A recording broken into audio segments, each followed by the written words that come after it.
ఎందుకు అని చెప్తా ఉన్నంటే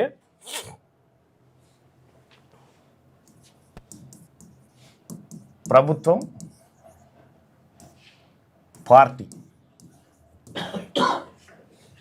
ప్రభుత్వం అంటే ఏందో ఫస్ట్ తెలవాలి మనకు. ప్రభుత్వం అంటే విపక్షాలకి అధికార పక్షాలకి తెలంగాణ రాష్ట్రంలో ఉన్నటువంటి ప్రతి కుక్కకు నక్కకు మనిషికి పందికి గొడ్డుకు గోదకు కూడా ప్రభుత్వం ఒకటే ఉంటుంది, ముఖ్యమంత్రి ఒకడే ఉంటాడు.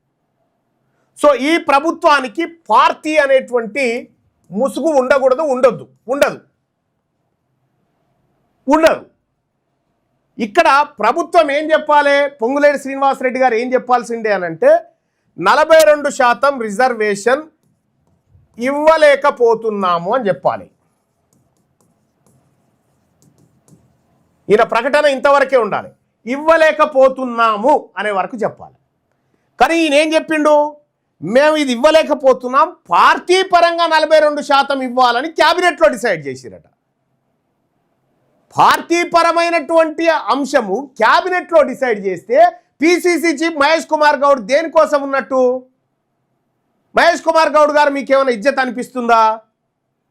మీ పార్టీ కనీసం మీ పార్టీకి మీరు రాష్ట్ర అధ్యక్షులుగా మీరు నిర్ణయం తీసుకొని ఎస్ మా పార్టీ ఈ ప్రయత్నం చేసింది కాబట్టి ఇది వస్తూ ఉంది, ఈ పార్టీ పరంగా 42 అనుకున్న 52% రిజర్వేషన్ టికెట్లు ఈ బీసీలకు వచ్చేటట్టు చేస్తా అని మహేష్ కుమార్ గౌడ్ కదా చేయాల్సింది ప్రకటన. ప్రభుత్వం ఎట్లా చేస్తుంది?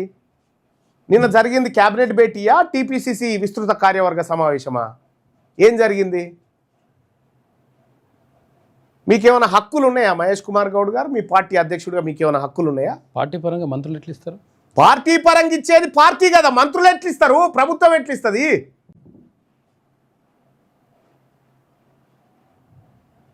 ఇవ్వరు.